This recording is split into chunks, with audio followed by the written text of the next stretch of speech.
സ്വന്തം ഭാര്യയുടെ സൗന്ദര്യം കാണാതെ ഒളിച്ചും പാത്തും അയൽക്കാരന്റെ പെണ്ണിനെ പ്രേമിക്കാൻ നോക്കുന്നവരെ പോലെയാണ് ഈ കൽദായ വിരുദ്ധർ, ആ ലോബി തന്നെ.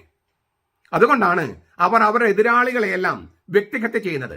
അവർക്ക് പ്രമാണങ്ങൾ പറഞ്ഞോ, സിദ്ധാന്തം പറഞ്ഞോ, തത്വം പറഞ്ഞോ എതിർത്തു നിൽക്കാൻ അറിയില്ല.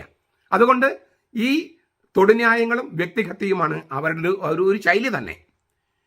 ഞാൻ ആവർത്തിക്കുകയാണ്, തിരുസഭയിൽ പാശ്ചാത്യ സഭയും പൗരത്യ സഭകളും മാത്രമേ ഉള്ളൂ.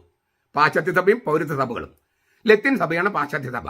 ബാക്കി സഭകളെല്ലാം പൗരത്യ സഭകളാണ്.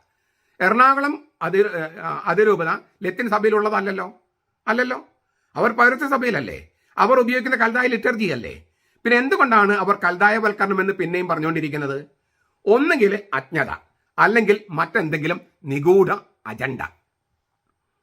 എറണാകുളം അങ്കമാലി അതിരൂപതയുടെ പൂർവികര് കൽദായ സുറിയാനി പാരമ്പര്യത്തിന് വേണ്ടി നിലകൊണ്ടവരാണ്. എറണാകുളം